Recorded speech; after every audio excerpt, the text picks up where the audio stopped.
আমরা আশা করছি ইনশাল্লাহ আগামী ফেব্রুয়ারি মাসে অর্থাৎ আগামী রমজানের আগে এই বাংলাদেশের মাটিতে বাংলাদেশের মানুষের বহু প্রত্যাশিত যে একটি নিরপেক্ষ নির্বাচন, বহু প্রত্যাশিত বাংলাদেশের মানুষের যে রাজনৈতিক অধিকার প্রয়োগের যে হাতিয়ার, সেটি তারা প্রয়োগ করবেন তাদের অধিকার, এবং সেই প্রক্রিয়ার মাধ্যমে বাংলাদেশের মানুষ তাদের ভবিষ্যৎ দেখভালের জন্য, সঠিকভাবে দেখভালের জন্য তারা কাউকে না কাউকে নির্বাচিত করবেন।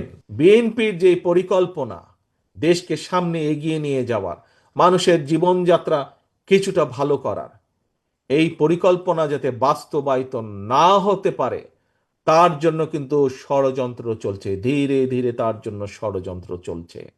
তাই এই পরিকল্পনাকে ভণ্ডুল করে দেওয়ার জন্য, একই সাথে দেশ যাতে গণতান্ত্রিক অবস্থায় ফিরে আসতে না পারে, মানুষের ভোটের অধিকার যাতে বাস্তবায়িত হতে না পারে, সেইটাকেও ভণ্ডুল করে দেওয়ার জন্য কিন্তু বিভিন্ন জায়গায় ষড়যন্ত্র চলছে, ষড়যন্ত্র শুরু হয়েছে।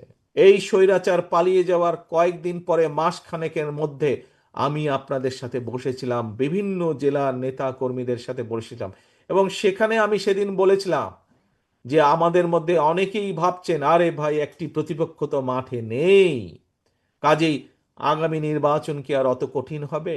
আমি তখন বলেছিলাম যে আগামী নির্বাচন বাংলাদেশের ইতিহাসে যত নির্বাচন হয়েছে তার মধ্যে সবচাইতে কঠিন হবে। মনে আছে আপনাদের? 1 বছর আগে আমি কথা বলেছিলাম যে অদৃশ্য শক্তি কাজ করছে, বিভিন্ন রকম ষড়যন্ত্র হচ্ছে, এত সহজ হবে না যতই সহজ মনে করছেন। যত সহজ মনে করছেন পুরা বিষয়টি সম্পূর্ণভাবে তার উল্টা, একদম বিপরীত, ততই কঠিন হবে। আজকে কি অনুধাবন করতে পারছেন? আপনারা বুঝতে পারছেন আমার কথার অর্থ? কিন্তু এই কঠিন পথ, এই যে কঠিন হবে, এর মধ্যে আপনারা পত্রপত্রিকা বিভিন্ন বিষয় থেকে আপনারা এখন অনেকেই বুঝতে পারছেন যে আসলেই তো তারেক রহমান যা বলেছিল, মনে হয় কথাটা বোধহয় খুব বেশি ভুল বলেনি।